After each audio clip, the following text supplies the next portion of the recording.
Hey guys, and welcome to this week's video.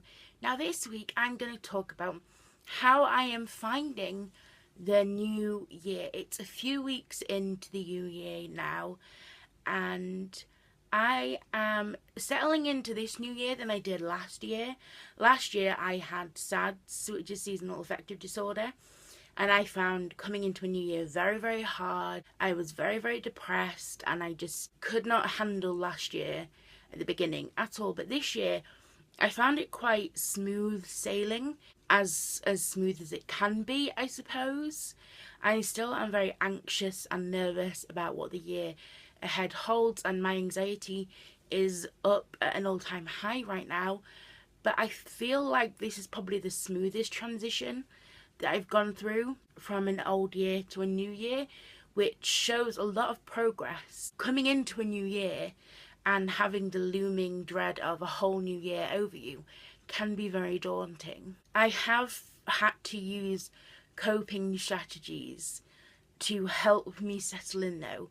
I haven't found it so easy that I haven't needed any coping strategies. I have been using ways to sort of avoid the situation, for example, like finding things to watch and listening to music and just trying to take my mind off it when my anxiety is at an all-time high, and distracting myself and trying not to let my mind wander too much.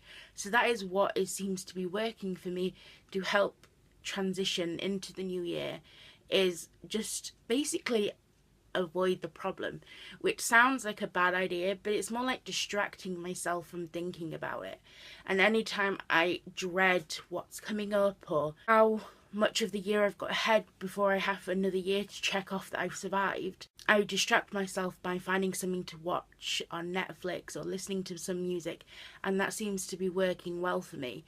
So far that is what I am doing. And obviously therapy, I am back in therapy now, and as much as it is hard to continue therapy at the beginning of a new year because you want to not necessarily drag up all the problems from last year, but you have to keep plodding on with it. You can't just stop therapy or stop talking about the problems that were bothering you last year just because a number changed on the end of the year.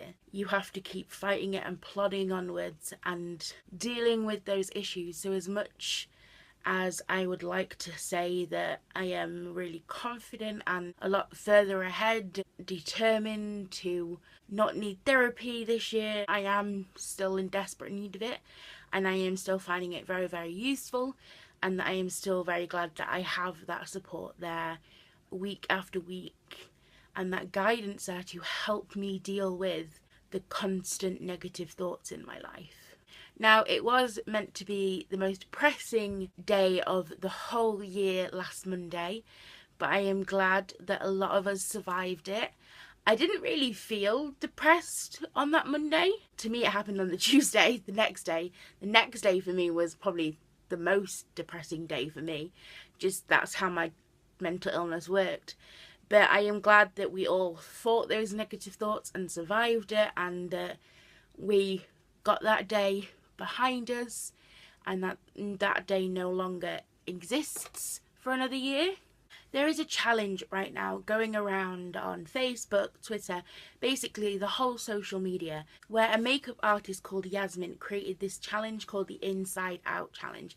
Now, she suffered from mental illness, and what she has done is created this challenge where you paint half your face in representation of your mental illness and post a selfie online with the hashtag Inside Out Challenge. And I have been following along with this challenge and seeing so many people's different interpretations of what their visualization of their mental illness looks like, and it seems like a really, really great challenge to be a part of, because it's not only raising awareness, it's also bringing attention and visualizing what it actually is, what is mental health, and how you see your own mental health issues. So if you want to either take part or if you just want to follow along, check out the hashtag Inside Out Challenge, because I think it's a really genius idea to